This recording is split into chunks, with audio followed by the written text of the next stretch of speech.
Okay, welcome to the Tefilah Shiur. We have been on a bit of a roll because we did Adon Olam in some detail. And by the way, that was an incredibly popular shiur. We had 150 or more viewings of that recording. I don't know why specifically that was so much more popular than all the others, but it was. And then yeah, possibly. And then we did Yigdal, which was less popular, but also, a very significant number. Over 50, 60 people watched the recording of that as well as the people that were here. And then last time, it wasn't last week, I don't think, because I wasn't here, but last time we did Ein Kelokenu. And so I thought that it was only right that we would continue in that sort of theme by having a look at Anim Zemirot, which sort of fits in with the sort of end of davening sort of Shabbat morning. We do Ein Kelokenu, we do Yigdal at the end of Friday night, Adon Olam at the end of Shabbat morning, and somewhere in the mix there is Anim Zemirot. Now, of course, most of us, I think, correct me if I'm wrong, most of us in our youth will have been used to having Anim Zemirot right at the end or very close to the end of davening. No? Who said no? Eggy, what? In many places they put it already in the middle after Shacharis. Yeah. Oh, okay, yeah. Where I davened okay. One second, Jeff. I'm interested, Eggy. What kind of a kihila was that? What was the nusach? Ashkenazim both. Okay, so Ashkenazim, but nusach Ashkenaz, nusach Sfard. Ashkenazim. Okay, and that was in Belgium? Belgium. Okay, so Eggy says that in Belgium they used to do it in many places at the end of Shacharit. Jeff? Okay, in the and Jeff points out something which I think will be familiar to all of us, or those of us who've got there on time at least. In the Yomim Noraim, it's often said right at the beginning. That is correct.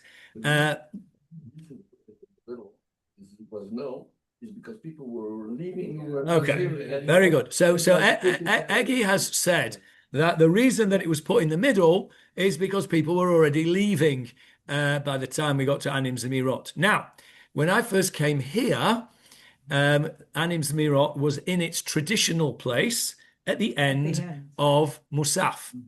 And we'll come to the reason why it's given over to the kids to say eventually, maybe not, certainly not this week, and maybe not even next. But eventually we will get to why it's given over to the kids. But it generally is given over to the kids in many places. Not, by the way, in Nusach Sfard. Not, by the way, by the Sfaradim, not Nusach Sfard. Okay. But when they do, they don't give it over to the kids to say. They do on certain occasions. Yom Noraim, for example. But Ashkenazim, it's become a thing, and we'll get to that eventually. So here, in this shul, Rav Do, during his time, noticed exactly what Eggy has just said, and that is that by the time we'd got to after Ein Kelokenu, people were already folding up their talis and were on the way out, even well before Aleinu L'Shabeach, and certainly before Anim Zemirot. And what you'd end up having was the kids who made the effort to learn Anim Zemirot. They'd be on the bima, and half the people would be halfway out the door, and the other half of the people would be talking. And it was disheartening for the kids, and it was disrespectful, etc. So Rav Do made a chidush, which was not really a chidush, as we've heard. He instituted a different minhag here, which was a recognized minhag, as you've heard from Eggy, and we brought it to Lionel's going to tell me he's got a furrowed brow. 1 second, Lionel, let me finish the sentence, and then you can unfurrow and tell us what's troubling you. So he brought it forward to the end of Shacharit, and a very sensible place, and that is after we have put the Sefer Torah back in the Aron Kodesh. the Aron Kodesh is still open, and we do Anim Zemirot. Rav Ido was a big stickler for not doing things, repeating things unnecessarily. So, for example, he did not like the fact that we would say Kaddish after Shir Shel Yom, and then another Kaddish after Baruchi Nafshi on Rosh Chodesh. There was no need for an extra Kaddish there. He didn't like extra things. So he didn't like extra closing the ark and opening it. It's already open. Let's do it there and then. And so we now do here, as those of you are familiar with here. One sec, Frank, come to you as well. And you, Warren.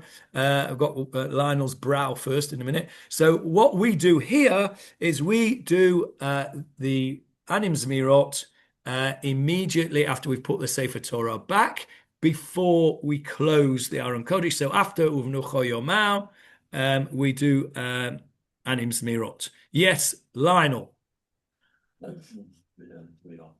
Shabbos before they. Yeah. Problem with yes, is it doesn't matter. Once a week, you get Kaddish half time in Zemirot. Then you can follow by again. Yeah, okay. That's a problem if you don't have a drosha. Okay, so we had that problem in we had that. I'll just repeat it in a second. I'll repeat it now. Lionel's brow was furrowed because he said correctly that those kehilot that do it after shacharit do it before kriyat Torah, and the problem with where we do it is that if you don't have a drasha from the Rav or somebody else, then you have a problem of potentially two Kadeshim, one after the other, because you have a Kaddish after Anim Zemirot, and then you have a Kaddish before Musaf, immediately before Musaf. Here, of course, after the Kaddish of Anim Zemirot, we have the Drasha from the Rav, and then we have a Kaddish. So we have a hefsek. It's okay. Now, when we were, hopefully, please God, we will not be back in Carlebach this Shabbat.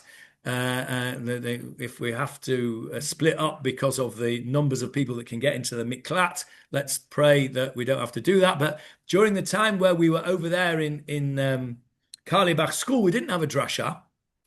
And so what happened was, I only have to daven there once, actually.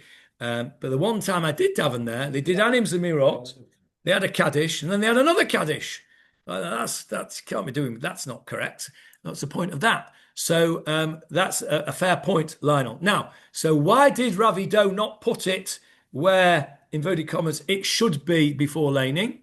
Quite simply, Not enough people. the kids weren't there by then, right? The whole point was to encourage the kids to be there. Yes, we don't have that problem. It's no children. no children, right? So that's why Rav Ido put it where he did. And not it wasn't that he didn't know that's where it should be, as it were, but it was a practical reason. We wanted the kids to be involved. The variation on the theme in Edge Das was for years. The minhag was to do it after Shacharit. Then the mothers weren't there. Yeah, the mothers weren't there to clothe the nachas. Okay, so that's equally important. Equally important. The mother knew that his child will go there. Yeah. So this is interesting. This is interesting, not just because of sort of the way things develop, but it's interesting to know and to understand that.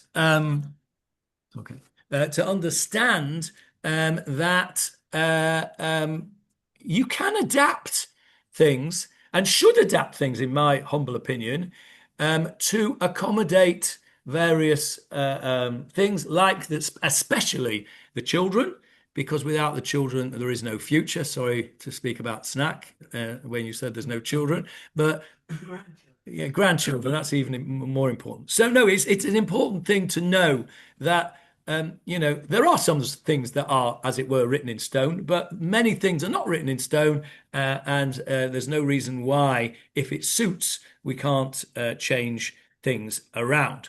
So, okay, no, we have to wait for that, Lydia. We haven't got to that yet, bit. We will get to that. We will get to that. I'll give you a warning. The answers may not be all that satisfactory, but we will get to the answer. Warren, yes. You changed it. at the Shiur in Israel for years and years, it was the end of the service. Then we did it after Shabbos. But the reason we wouldn't do it after, you keep the Aaron Kodesh open, but it enabled us to give 2 extra mitzvahs. Aha, see it. There speaks a Gabbai. I'll tell you tell the recording and the Zoomers what Warren said. Warren said they didn't do it. They changed it from the end of the service to the middle of the service after Shacharit, but not the way we do it, in order that they could give 2 extra people a mitzvah to open and shut the Aron Kodesh. There speaks a Gabbai. Well done. Frank, you wanted to say something, I think? I was going to say same as like. Same as Lyman. And Okay. in my grandfather's Siddur, which is dates from 1917 and collected from the celebrated compilation of the late Venerable Chief Rabbi of Lissa, I can't find it at all. Interesting. I've looked Okay. at various Can I? places. Okay. So let me just tell everybody what Paul has shown us this lovely Siddur. She's grandfather's Siddur from 1917 in London, Shapiro, Valentine and Co. Limited. Collected, spelt wrong, from the celebrated compilation of the late Venerable Chief Rabbi of Lissa. According to the custom of the German and Polish Jews. Okay? German and Polish Jews. And Paul says it's not here at all. In many places, in a few places, at least, in your Schlein, they don't say Anim Zemirot. Okay, now Chabad also don't say it. I'm not sure if they say it on Yomim Noraim. I think they might, but they certainly don't say it on a weekly basis. Despite the fact, and I perhaps will end with some music this time instead of beginning with it, as I usually do, despite the fact that there is a very famous Lubavitcher Nigun for Anim Zemirot and a very lovely video clip which I'll show you of the Rebbe. Judging by the color of his beard, it's quite old because his beard is not entirely white. It's sort of grey and black as opposed to completely white. So it must be quite old, this video. And a lovely video with this famous Lubavitcher Nigun, which is nothing, by the way, like the tunes that we are used to here. But I'll perhaps play that for you at the end. Okay, so yeah, We've been talking about the positioning of Anim Zemirot, and just linked to that, we're talking generally about a Shabbat or a Yom Tov morning. But obviously, what we also got is, maybe we'll cover it anyway, is that we bring in Anim Zemirot in Kol Nidre, which is, I think, probably the only evening where we actually say sing Anim Zemirot. And it was the custom, certainly going back Nusach Anglia, to say Anim Zemirot at the Mincha on Tisha B'Av. okay. This has been written During the week. Okay, so let me repeat that. Frank points out that perhaps the only evening that we sing Anim Zemirot is Kol Nidre, and in Minhag Anglia it was is still a Minhag. Yes. Was a Minhag to say Anim Zemirot on the afternoon of Tisha B'Av. I have to say I'm not familiar with that Minhag. Lionel? Yes, still today, Johnny. 1 second, Jackie. Lionel?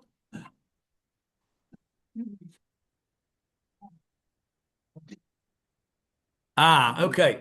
Right. Okay. Lionel points out that perhaps the reason that's said on Tisha B'Av afternoon is that there is, and now that is a minhag I am familiar with, that there is a minhag to say Anim Zemirot every morning, in the same way as there is a minhag to say Adon Olam and Yigdal every morning. So there is a minhag. Yes, I'm familiar with that, Lionel. That makes perfect sense. Now you can't say that on Tisha B'Av morning. Why can't you say Anim Zemirot on Tisha B'Av morning? Well, when we go through Anim Zemirot, you will realize very quickly why it's not suitable for Tisha B'Av morning, and therefore it's postponed to afternoon. Very interesting, Frank. I'd like you to make some inquiries, please, with your contacts in Anglia. Maybe Rabbi Lionel, maybe Rabbi Cohen, I don't know, and find out if that minhag of saying it on Tisha B'Av afternoon at Mincha is still extant anywhere in Anglia. I'm very interested to know Yes, that. we say it in the afternoon, Johnny. You say it in the afternoon. Where's that, Jackie? Tisha B'Av. No, It's- where? Just before Ushrei. No, which shul? Stanmore. In Stanmore. Okay, in Stanmore. Johnny Halpin said maybe it's at Lord's. Okay, all right. Okay, so that's really, really interesting about the whole sort of placement of Anim Zemirot, and where we place it, and where it is said and not said. Now, it's a very strange prayer, actually, if you look at the words, which we will do in due course. By the way, before we do that, it is part of another song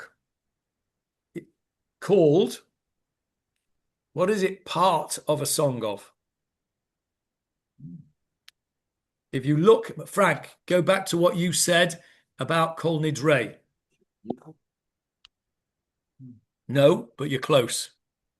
Shir HaKavod is its real name, and it is its real name is Shir HaKavod, the song of glory. Yeah, Shir HaKavod. Yeah, it's part of the Shir Yichud. It's part of. If you have a look in the Machzor for Yom Kippur, you'll see it's part of this very long song called Shir Yichud, the prayer, the song of unity. And this particular part of it is called Shir HaKavod. That's its real name. Anim Zemirot? I never said it. No, well, I did say it a few times. I used to daven in a Vishnitzer Stiebel for a while. And after we'd all finished Kol Nidrei and everybody that was going home, there was a few people who stayed on and said all the stuff at the end of the davening where we've gone home after Yigdal and Adon Olam. All right. Where I davened. I did the big shul that was the Ashkenaz. Or later when I davened in the place where it was the Svat. Yeah.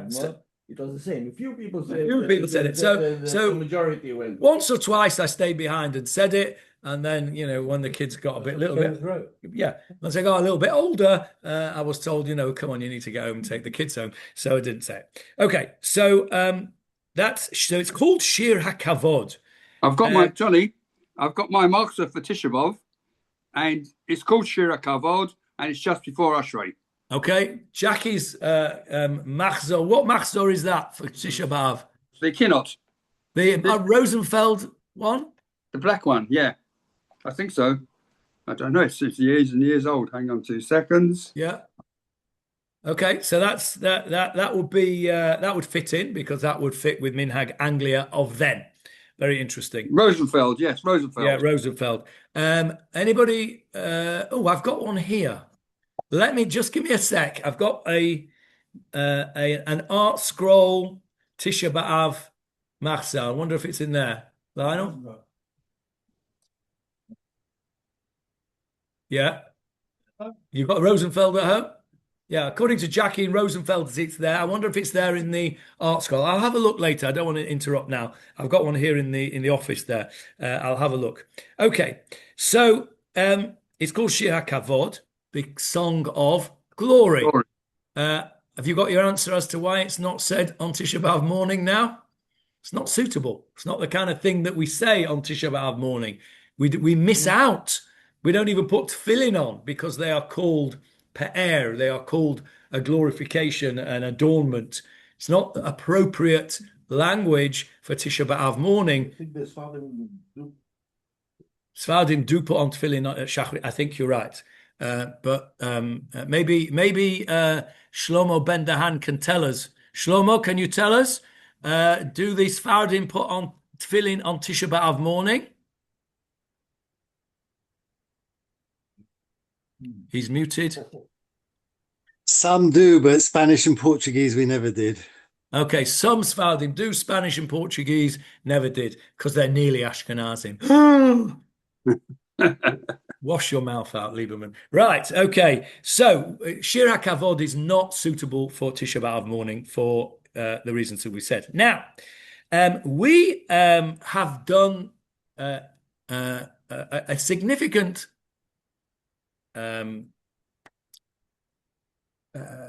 delve into Yigdal. Okay, we're all familiar with that. We all remember everything that we learned about Yigdal. And one of the things we will definitely remember is Ein lo demut haguf ve'eino guf. Right? HaKadosh Baruch Hu does not have any Form. physical form. Again, just to recap, Yigdal is the parallel to the 13 principles Principle of of faith. faith, one of which is that God is acorporeal. He does not have any physical form.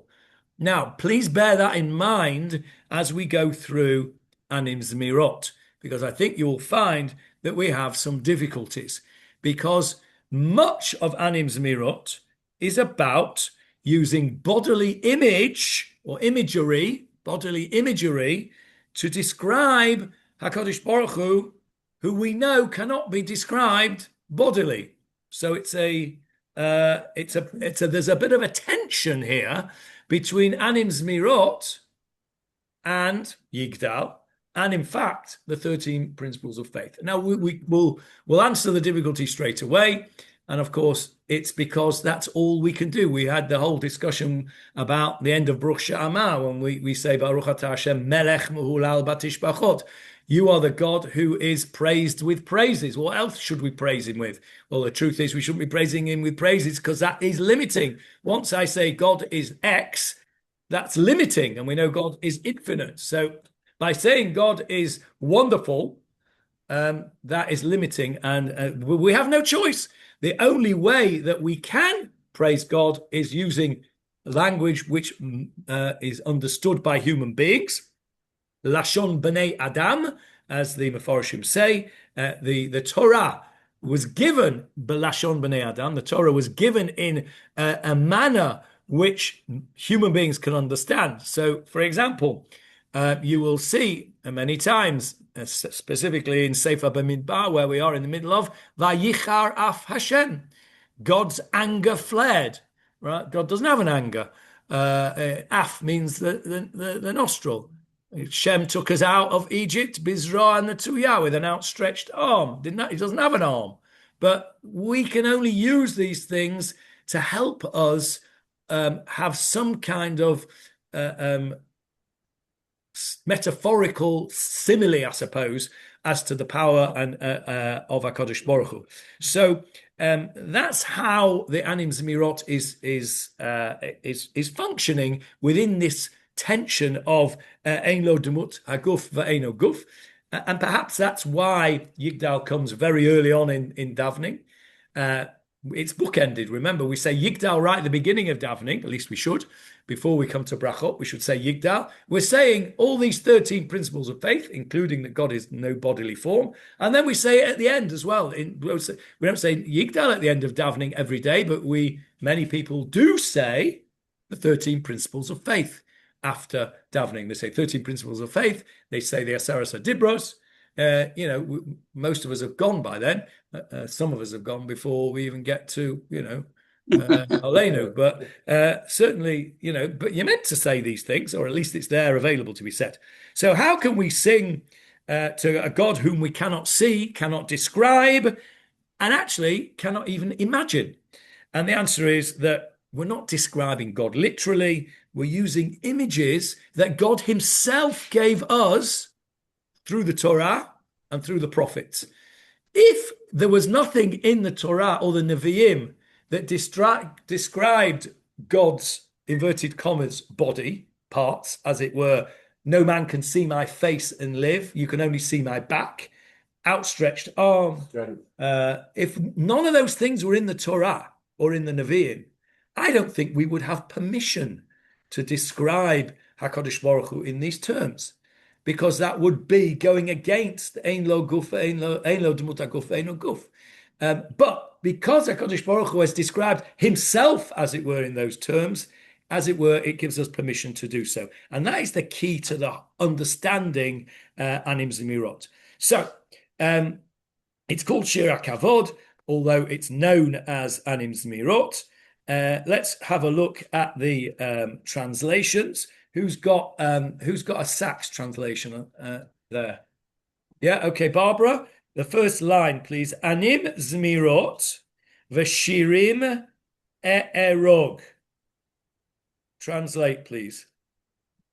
I'm reading what's Yeah, written. read what's written in the Sachs. I will sing sweet songs, and I will weave songs for you, to you, for whom my soul longs. Okay. We'll just start with the first half. Anim Zemirot. Anim, it's a future tense. What is a ne'um? The speech. Kenes is a conference. Ne'um is a speech. But you're right. At a conference, you do have a speech. Ne'um Hashem. We have that very commonly in Tehillim and in Tanakh. Ne'um Hashem. So says Hashem. Ne'um is speech. So Anim, I will verbalize. I think I would translate that as I would verbalize. One sec. Zemirot. Zemirot. We know what Zemirot are. Songs. Yes, Hannah. The spelling might be wrong, but I read Anim Zemirot as I will make pleasant songs Okay. from Naim. And yes, Naim is with an Aleph, I think. Oh, for Ne'um. Oh, yeah, you could be right. Yeah. No, not Ne'um, Naim. Oh, I see. Pleasant. I will make pleasant songs. I think Ne'um for a speech is with an Aleph as well. Well, And I think you're right. I think with an ayin, actually, I think you're right. I think Naomi means pleasant. Yeah, I shall compose pleasant. pleasant. Yeah. Okay, you're right. So only if you switch the aleph to an ayin, which they are obviously in some places interchangeable, is what I said. But I think that the literal translation is as Hannah has said and as Barbara read out. Anim, I will make pleasant. From sweet, Naomi, pleasant, yeah. Naamah, those of you who've been coming to Michael Solomon's Shiur, we've been talking about Naamah. Who is Naamah? My baby. Your baby is Naamah. Who else is Naamah in the Torah? Who is Naamah? Mrs. Noach. Mrs. Noach was Naamah.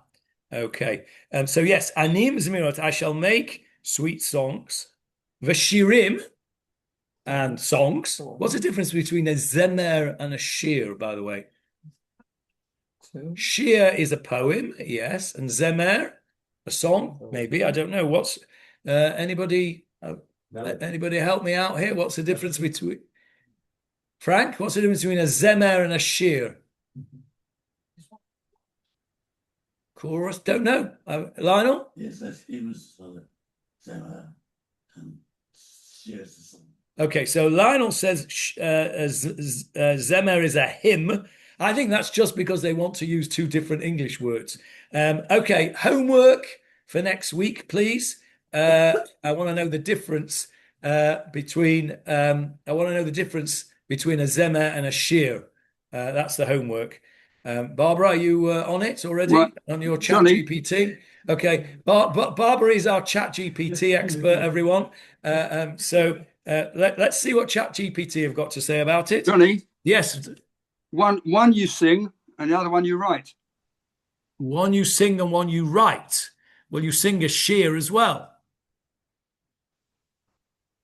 Okay. Shiur is poetry, that is true. Maybe Shiur is poetry and Zemer is song. Could be. Let's see what we come up with. Anyway, either way, it is in the category. Is it in the category of Tefilah? Not really. Not really. What category would you put it in, Colin? Anything ancillary and absurd is in there. Yeah, it's a piyut. Yeah, it's a preparation. It's a piyut. Piyut is a liturgical poem, right? All the stuff that we say, the extra bits that we say on the Yomim Noraim, the piyutim, and those of you who are pure Nusach Ashkenaz will have said them on the Shalosh Regalim as well. We don't say them here. but many places do say piyutim. If you've got Art Scroll Ashkenaz Machzorim, it's full of them. They're in grey. Anything in grey can be skipped. That's the rule, right? Piyutim. Piyutim are liturgical poems, and this falls into the category of a poem, a liturgical poem, or a song. Sorry, Paul? Yotzros are piyutim. Yeah, the yotzros are piyutim. What does yotzros mean? Yotzer, creations, extra creations. Somebody always says in monks they have you have yotzros for the Shabbos when there's no yotzros. Very good. That's worth repeating. Paul says in monks, which is a Yekish shul par excellence, they have yotzros for the Shabbos that they don't have yotzros on. Wonderful, I love it. You've got to be a Yekka to understand Somebody that. came once to the Ger Rebbe, said, look, we are looking at Machzor, and half of it we don't say.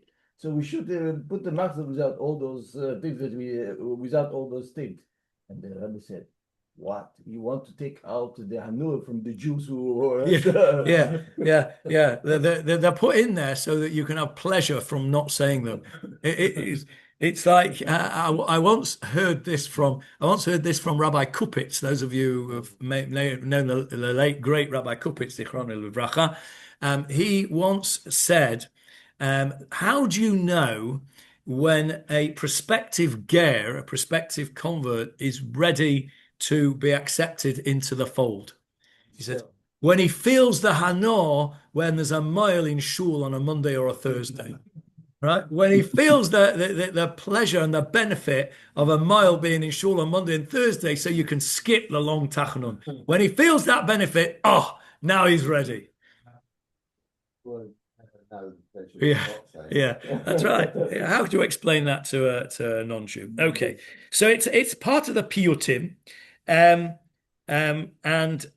interestingly here, in these notes that I came across. This would be a website for you, Frank. There's a website called Jewish Music. Don't know if you've come across that website. You wrote it. Yeah. The website Jewish Music says exactly what we just said before.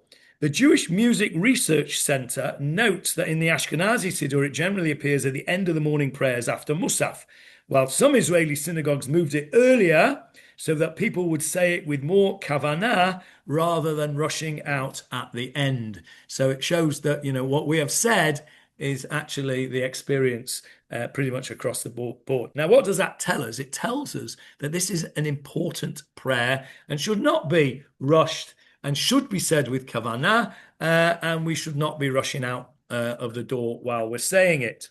Okay, who wrote it? Okay, tell me about that, Johnny. Johnny says Rabbi Yehuda Chasid. 12th century German scholar and Kabbalist. Okay. Now then, the traditional attribution is to Rabbi Yehuda HaChasid of, where did he live? 12th century German. German, yeah. Where in Germany? Regensburg, wherever that is. I haven't had a chance to look up where Regensburg is. Where is it, Eggy? It's a known city. Regensburg. Known city. Okay, it's a German city. Yes, he was one of the great figures of Ashkenazi Chasidim. Now that sounds a bit, a bit of a stira beiminei, Chasidim, Ashkenazim. It's very religious Jews, but the Hasidim But the Chasidei Ashkenaz, we're not talking about here. When we say Chasidei Ashkenaz, we're not talking about what we today consider Chasidim from Chasidut. When did Chasidut begin? 18th century, possibly a bit, possibly 17th century, maybe. Baal Shem Tov. When did the Baal Shem Tov live? Century. It's a while after Shabtai Tzvi. Shabtai Tzvi was around 1663, and it's quite a period after. Okay, so early 18th century, let's say, that's when Chasidut began. So this chap, Rabbi Yehuda, who's known as Rabbi Yehuda HaChasid, clearly was not that kind of Chasid, because Chasidut? Chapter was 1698. 1698. Okay. couldn't be- So quite right. Early 18th century. So clearly Rabbi Yehuda HaChasid was not Chasid as we know. He died in 1270. He died in 1217. Okay, so he lived in the late 12th and early 13th century. That makes sense. He died in 1217. So that is, what's that? 500 years before the onset of what we would call modern day Chassidut. So what did it mean when we called him a Chassid? Yes, Hannah? And the Mesilat Yesharim says that a Chasid is the highest level of observance and relationship to God. He goes through various stages from things, and the highest level of service he calls Chasidut. Okay, that's the original meaning of the word Chasid. Okay, today a Chasid means somebody who is a follower of a Rebbe. That's generally speaking how we understand a Chasidim, right? You'll have a Lubavitcher Chosid, or you'll have a Belzer Chosid, or a Gera Chosid, or a Vishnitzer Chosid, or whatever. They are a follower of a Rebbe. But the original meaning of the word Chasid means pious, right? The pious. And as Hannah has said, it's a title given to the most pious, the most holy people. So Rabbi Yehuda Chasid was given that title. You don't get that title, in a cornflake packet. That is something that is a serious title. My rabbi always used to say that, there's been rabbinic inflation. At one time, to be called a rabbi was something. Now you have to be Harav HaGaon. And then even that's not anything anymore. Now it's Harav HaGaon HaTzadik. Harav HaGaon HaTzadik Amfla. He calls it rabbinic inflation. But to be called a Chasid was something very, very special. So according to most, the traditional attribution is to Rabbi Yehuda Chasid of Regensburg, who was one of the great figures of Chasidei Ashkenaz. Ashkenaz meaning the area of Ashkenaz. What do we mean by the area? What does the word Ashkenaz mean? Germany. But when we talk about the area of Ashkenaz, remember Germany didn't really exist properly at that time. It's Northern Europe, really. France, Germany, Austria. That area there is known as Ashkenaz. We'll get to it eventually one day in some kind of forum, but I'll ask you the question and you can think about it. How come all of the communities of Eastern Europe, right? Poland, Russia, Lithuania, Romania, all of those chevra, they are called Ashkenazim. They're nowhere near Ashkenaz. They're in Eastern Europe. They are mostly original. Okay. Don't spoil it for them, Maggie.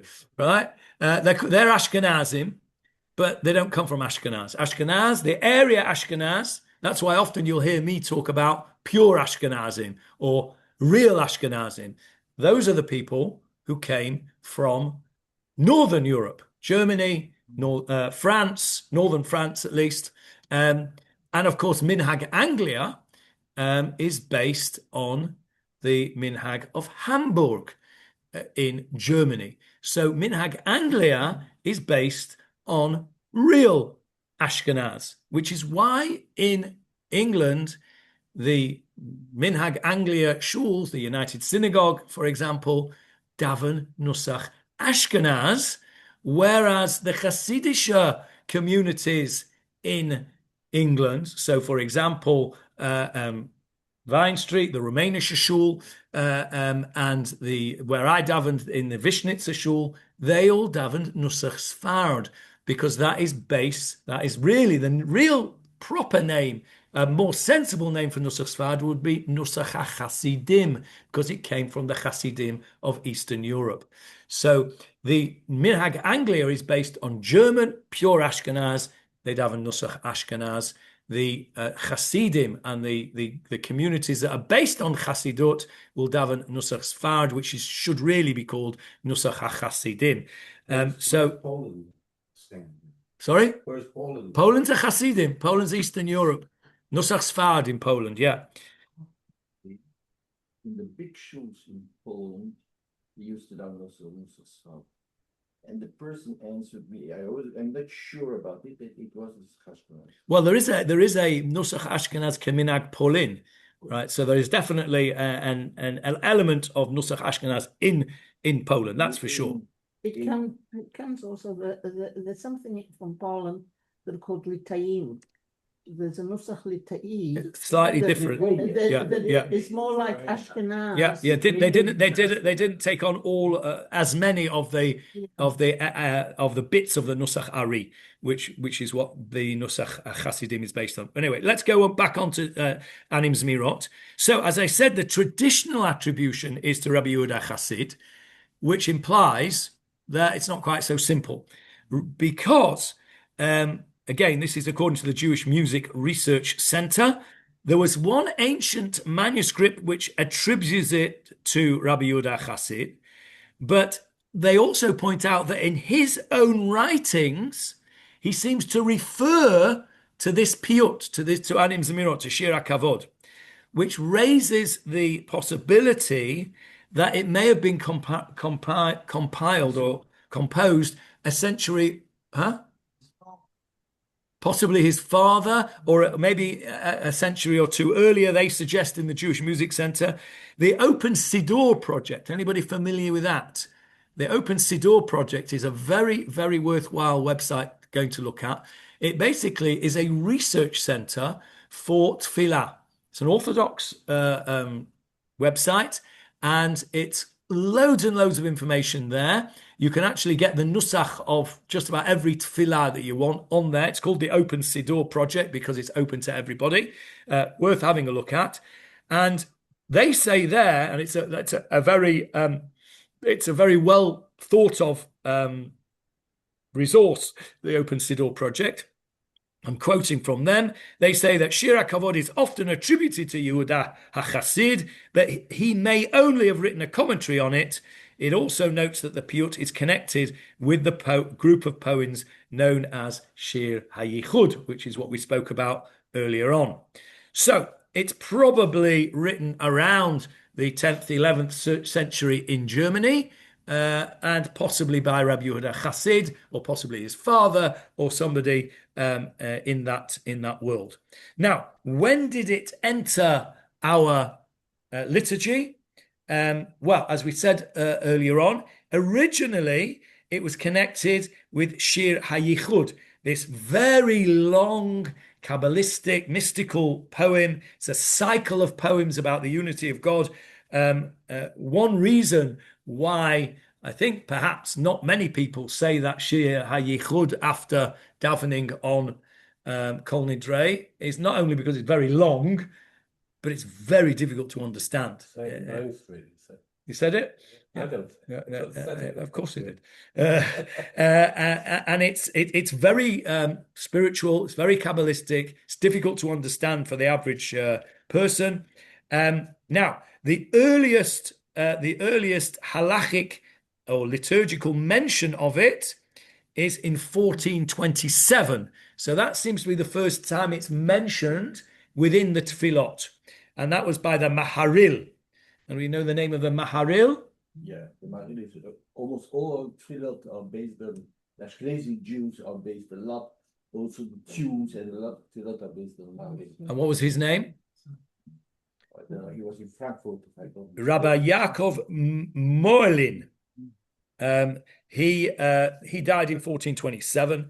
And so there the context is on Yom Kippur as Shir HaYichud. That's the first time we see Anim Zemirot in the liturgy, is on Yom Kippur as part of Shir HaYichud. And the Maharil apparently would say Anim Zemirot in a sweet voice, and then he would say it after Anim Zemirot, he would finish with, and maybe this is where our minhag came from, to end with on Yom Kippur. What do we end with on Yom Kippur? Adon Olam. Adon Olam. Friday nights we end with Yigdal. On Yom Kippur we end with Adon Olam. And if you ever wondered why, it's because of what Eggy's just told you, that many of the prayers of Ashkenaz were based on the Maharil, and it was his minhag on Yom Kippur to say Shir HaYichud, which includes Anim Zemirot, and then to say Adon Olam and to finish off with Adon Olam. So it seems that this was, if you look at its progression, it was originally a mystical poem. It became attached to Shir HaYichud, which became attached to Yom Kippur, and then got printed in Ashkenazi Machzorim, and at some point it got added to the end, or as it was at the end of Yom Kippur, it got added to the end of the regular Shabbat and Yom Tov custom in many communities. Now, it's not said in Sephardi communities. It's not said. It's not found in Yemenite Sidurim, and it's not found in Chabad Sidurim. Now, I was always told that the reason it's not found in Chabad Sidurim is that it is too holy, and that it is such a special, mystical, powerful prayer, which I can understand if it's part of Shir HaYichud, because as I said earlier, Shir HaYichud, that whole long mystical thing, is very, very difficult to understand and is clearly very holy.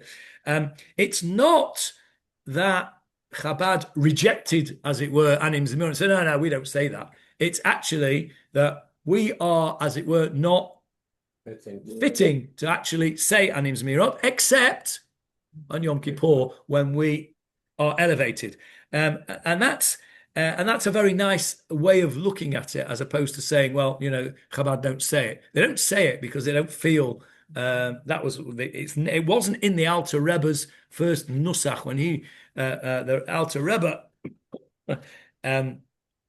sort of formalized the nusach of Chabad. It wasn't included. Yes, and on Yom Kippur, say the whole lot.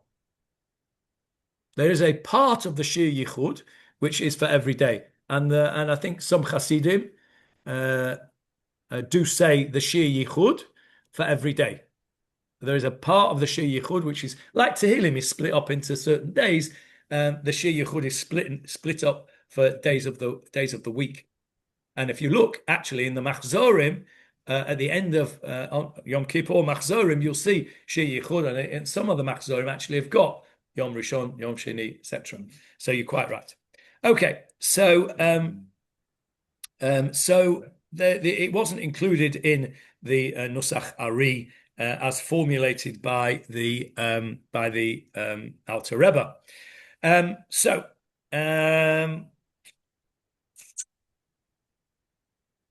So why did it end up in the end of davening? It ended up in davening, the end of davening, because that's where extra piyutim go, right? Not like the yotzrot, which are inserted into the Chazarat Hashatz on the Yomim Noraim and on the Shalosh Regalim in some circles. By the way, that is before. Yeah. But one of the objections, by the way, to the Yotzrot within the Shemona Esrei is some people don't say them just because, it's too troublesome and people can't concentrate, and it's better not to say them than to say them without any kavanah because they're so holy, and it's a similar sort of idea to the Chabad and Anim Zemirot. But one of the reasons why the Piyutim, the Yotzrot particularly, are not said in many places is because it's seen as a hefsek. It's seen as an interruption. And they say, no, you shouldn't put them in there. It's not the place for them. Nothing wrong with the prayers themselves, but it's not the place for them in the middle of Shemona Esra. And therefore, generally speaking, piyutim like that are, I won't say relegated because that's not the right word, but are placed at the end of the Tefilah. And that's probably how it came to be at the end of Musaf in the first place. And of course, we've spoken about the danger of putting it at the end is because everybody run around. Okay, we've got 4 minutes left. And so I will deal with why is it given over to the children. Okay, so that you're all not left on tenterhooks. Go on, Barbara. When I was young, which was a long time ago, it was not given to the children. Yeah. And I remember when it was introduced, well, maybe I remember being told that those people were not happy about it being given to the children because exactly what you said. Okay, where were you when it was not given to the? Let me first say what Barbara said. Barbara said that when she was young, which is not that long ago, she remembers that it was not given over to the children. And when it was first given over to the children, there were objections for the reasons that we said, is that it's too holy. Where was that where it wasn't said by the children? In Hampstead Garden. In Hampstead Garden suburb. Okay. Now I'm More generally. okay. Those of you who are of a similar vintage to Barbara, which is I think most of us, let's just have a quick whiz round. We'll go around the Zoom room in a sec. Let's go around the room. Hands up those in our childhood who remember it not being said by children. Oh, a lot. And those who remember it being said by children? Is that because we're... No, it can't be because we're younger, can it? Change now, Phil. Change.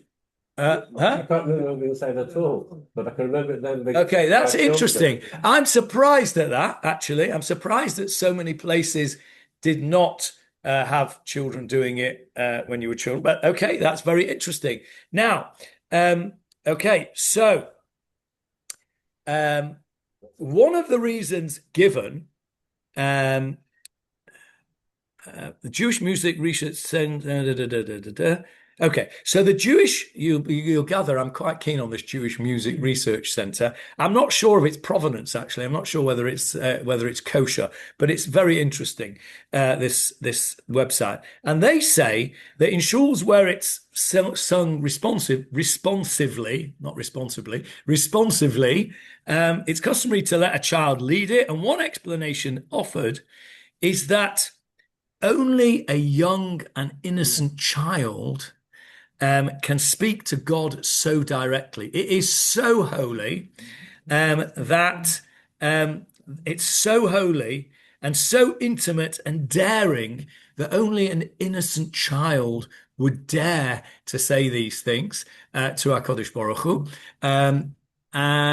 And I suppose the idea would be similar to the idea of the famous Gemara. I think it's a Gemara. Colin, you'll correct me if I'm wrong. Where we're told that Hakadosh Baruch Hu was going to destroy the Jewish people, and they brought the Avot as guarantors.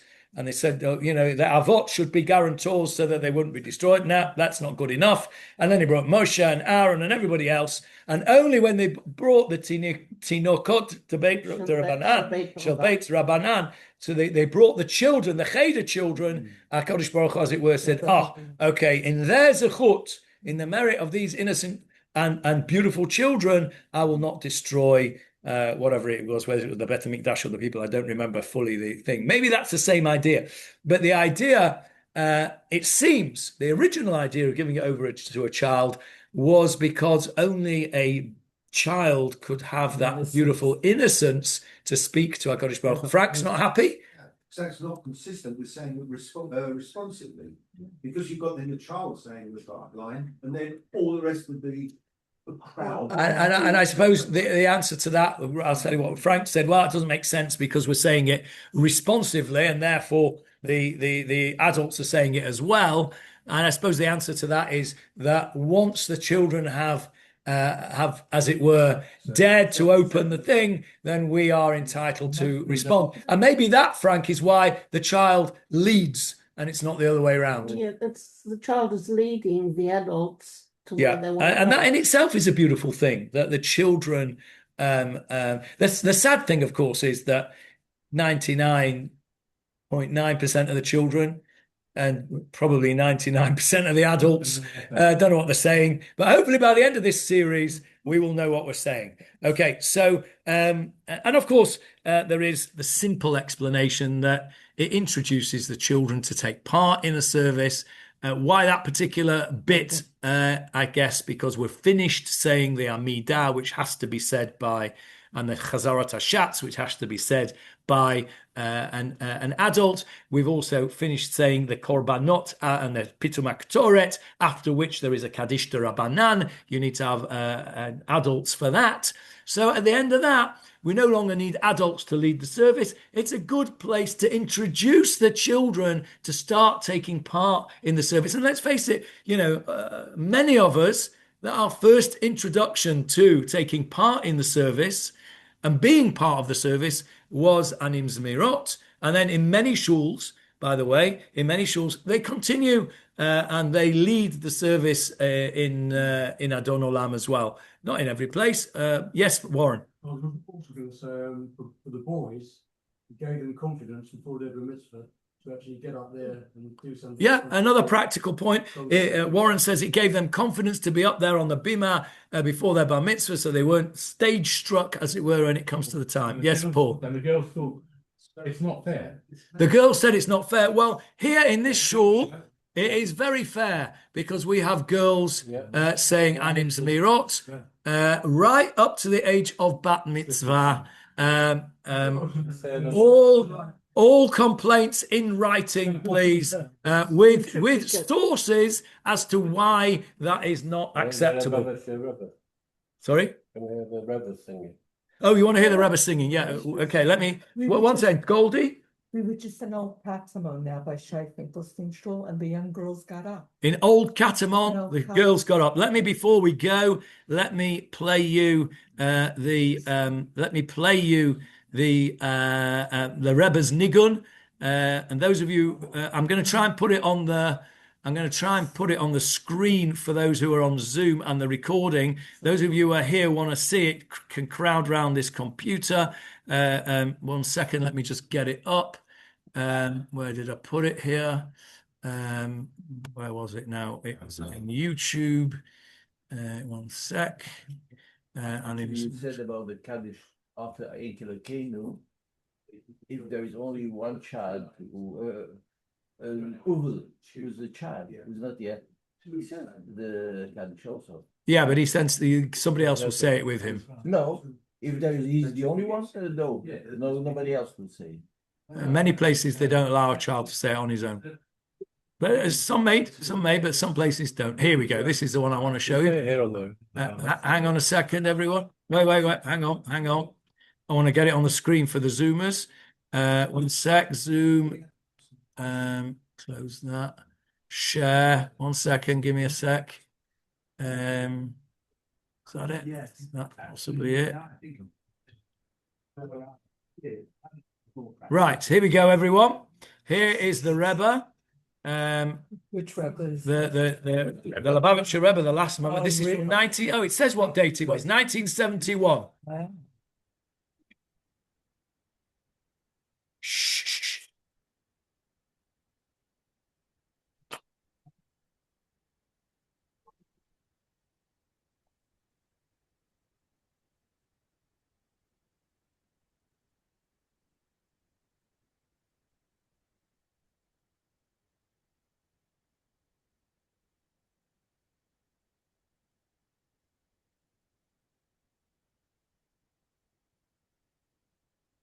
He doesn't seem to be singing. No, he's looking. Look at those eyes. Mm-hmm.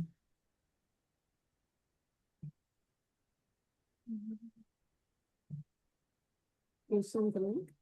Send the link. Okay, there we go. Paul just mentioned that the Rebbe didn't seem to be singing, and I said, "Look at his eyes." Did anybody ever actually see the Rebbe? Yeah. Yeah. I took my girls. I saw the Rebbe once. Where? In 770. You went I went to 770. Yeah, and the one thing I noticed was his eyes, and it was. I mean, I don't know if I imagined this or whether it was just because I felt guilty or what, but I felt that his eyes bored into me and were able to see every single thought, secret, things that I didn't want anybody else to know. It was a very, very unnerving experience. Those eyes were absolutely hear sing. I had a vodka on Shabbos afternoon, Mincha there, with a Fabreng. And Anthony, In 777? Yeah, with Anthony, Right. Abraham Jeffrey. Right. Anthony said, don't drink it yet, wait till he looks at you. Right. And he did.